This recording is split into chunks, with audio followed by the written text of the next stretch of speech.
Okay, y'all, so to get our margarita slash tequila cake going, I have my perfectly moist, I love Duncan Hines perfectly moist. This is the white cake mix.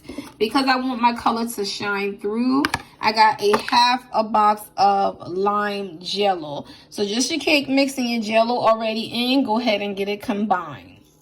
So actually I take that back. Go ahead and combine the whole pack.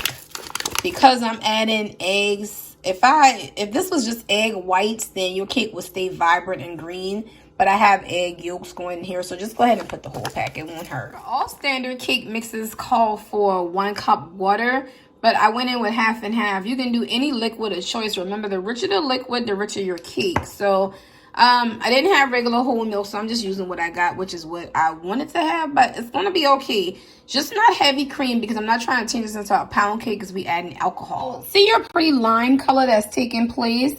With St. Patrick's Day coming in, this would be a good one for this. And instead of adding the margarita and tequila, you might want to add some Irish cream. Like, that'll be amazing. With my 3rd cup vegetable oil versus going in with butter, I want the flavor of the tequila to shine through, so no butter. Or you can go with unsalted butter, but I want that rise and that fluffiness. I don't quite want it a pound cake, so the vegetable oil is going to be just fine. Because remember, we want light, we want fluffy, we don't want too dense, y'all. So I'm going to go ahead and get this stirred up in, and we're going to add the good stuff.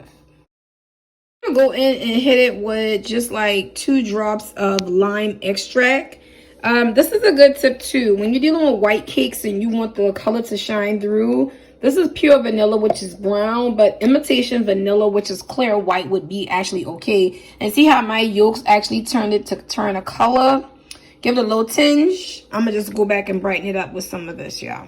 So this is so off the cuff for me, y'all. I'm baking with what I have in the house. Essentially, I can come back and do my key lime pound cake for y'all. That has a couple of different ingredients in it. But for the most part, like your fresh lime zest from this is missing. I don't have none, but it's still gonna come out good though. When it comes to adding alcohol to the cake, I normally go with that 3rd cup measurement and see how thin or how loose my batter is.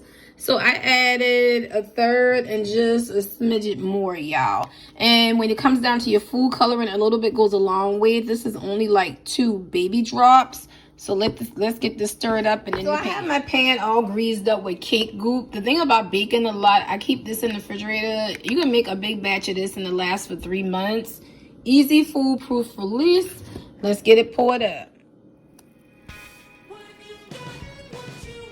I'm back.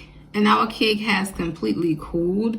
So my glaze is just powdered sugar and some of the margarita mix. So when you're baking, remember you normally bake off a lot of, you bake off all the alcohol. You just have the margarita flavor. But I purposely wanted that extra punch, that extra kick in the glaze.